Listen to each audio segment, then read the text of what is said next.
So, about a year ago, my friend and I were walking down some train tracks when, as expected on train tracks, a train started slowly approaching our way. Now, of course, being the smart people we were, we moved off the tracks and the train passed us by. The moral of the story is that when you see a large, multi ton mechanized moving vehicle approaching you, you get out of the way. In this instance, however, I decided to be an idiot and not take my own advice and see the new Captain America movie. What a grand idea, right? No. Well, let's get started then. Captain America Brave New Bold Unused World Planet Globe is an anticipated mishanter. Now, I'm not one to try and sound like I'm smarter than my audience by using weird and fancy words. In fact, I was just looking upward so I don't sound like I'm trying to steal from Mahler. It was just one word I happened to find in the synonym section of Google for cataclysm. But enough of that. The movie starts off with Thunderbolt Thaddeus Ross giving his acceptance speech after just being elected president. These first few minutes, though still flawed, are some of the few good moments I actually found during my endless search for something positive in this eternity of misery in the theater. What follows, unfortunately, is the rest of the movie. Well, I guess we'll start with pacing. The pacing of the film is off in so many directions. Most of the film feels incredibly rushed. Half the time I felt lost and like I didn't understand what was happening. This is especially true for the first half to three-quarters of the movie. At other points it feels like the scenes weren't being rushed, but the writing was still bad. This also ties in with the fight scenes. The choreography for the whole film is abysmal and you can even see it.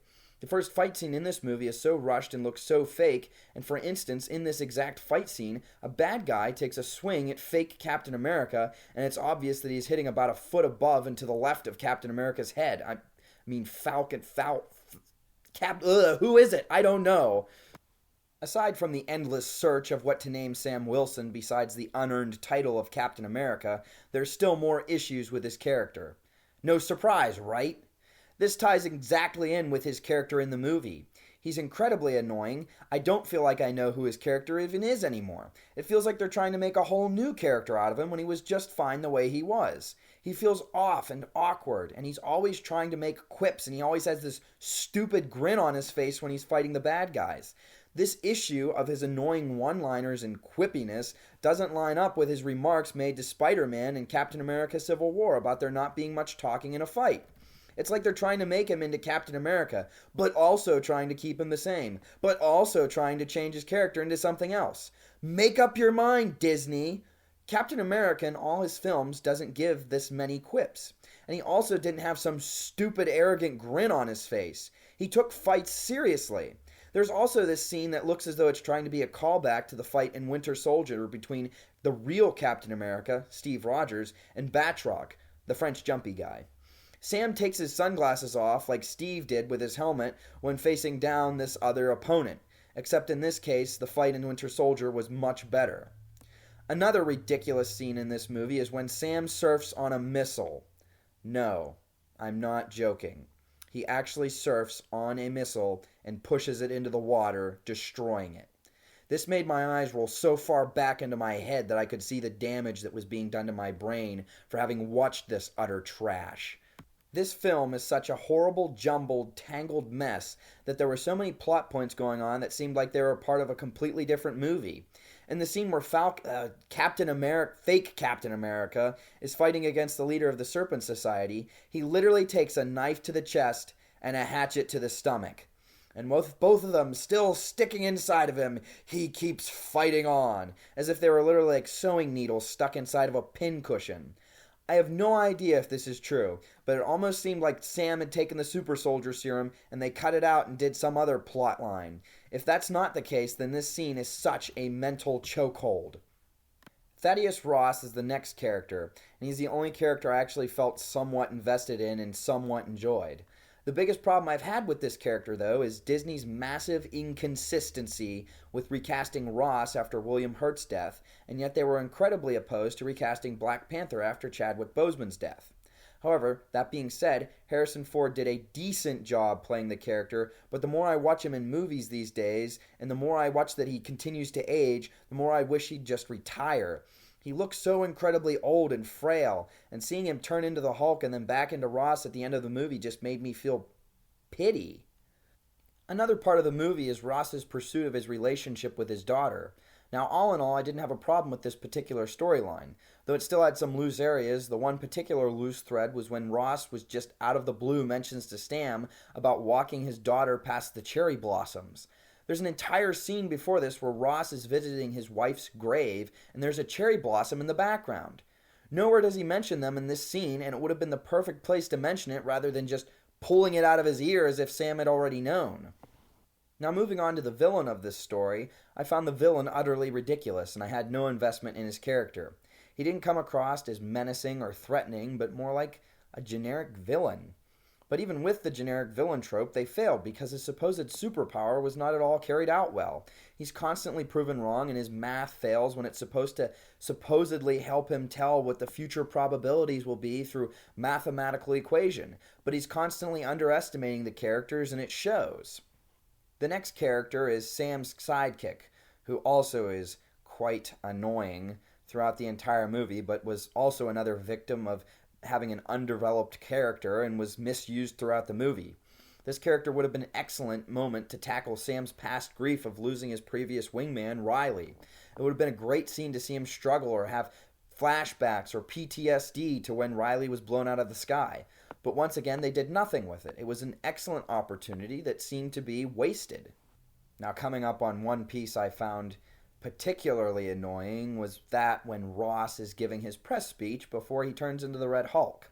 His secret is revealed about working with the villain, and his Secret Service team tries to usher him out. He clearly tells them that he is fine and that he wants to stay and answer the questions, but yet they continue to force him out to the point where they start to drag him away from being questioned by the press. They clearly don't know that Ross is at risk by the speakers, but they have no right to try and drag him away. He's their boss. He's the president. And then when he turns into Red Hulk, they start to... What? They start to shoot him. Really, film? Really? If they knew anything about the Hulk, they'd know that the Hulk isn't susceptible to damage from regular guns. But the biggest issue is they just saw the man they're supposed to protect transform into a Hulk, and their answer is to shoot him?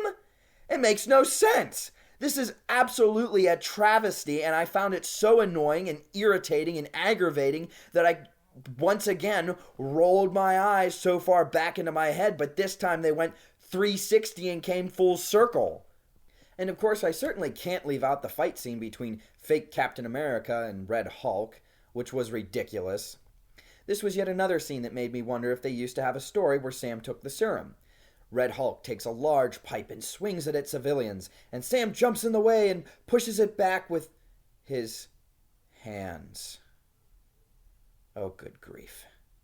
You can even see where there's dents in the metal pipe from Sam pushing against it.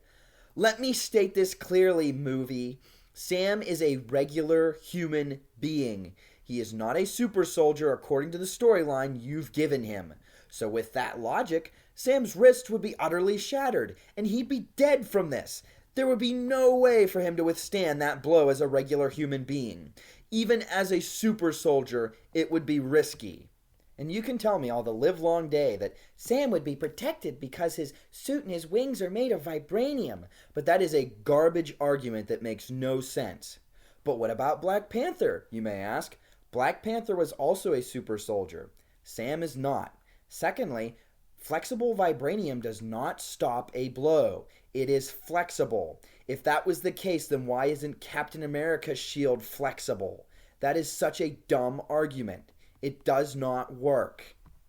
Now, you may be surprised to find out that there was actually one particular element that I did enjoy in this entire movie, and that would be the soundtrack, especially in the first few minutes with Ross's acceptance speech. But the problem is, the soundtrack doesn't ever let up. And I don't even blame the composer for that. I blame the people that placed the soundtrack in the movie. Throughout the whole movie, it was like they just kept pushing the music on you, and I found it quite annoying and stressful. It was like they wanted you to drown in it, and whenever there finally was a scene with no music, I felt like I was gasping for air. Now, I understand soundtracks are supposed to evoke feelings, but they aren't supposed to make you feel like you're being beaten to a pulp the whole movie. It was like they were depending a great deal on the soundtrack to especially evoke emotions because the writing was so bad. On one final note was the humor. In the movie, I didn't find it as oppressive as Marvel has been known for doing, thankfully. At least not until the end. I can say I did not once laugh out loud. The most a joke got out of me was maybe a smirk and a nod. Now, as I come to a close on this review, I want to state these are just a few things wrong with this awful, jumbled Frankenstein of a movie. There's plenty of other things. For instance, Sam being buried under a foot of broken concrete slabs after the Hulk fight and being relatively fine. But remember, when you see the cataclysm approaching, when you see a train coming your way, and in this instance it's Captain America, brave, bold, new, unused world, planet, globe, avoid it like the plague it is. With that being said, however, I do appreciate your watching my video. If you'd like, feel free to comment below on what you thought and in what ways I can improve in any future videos that I do. But anyways, good day to you and thanks for watching. I really appreciate it.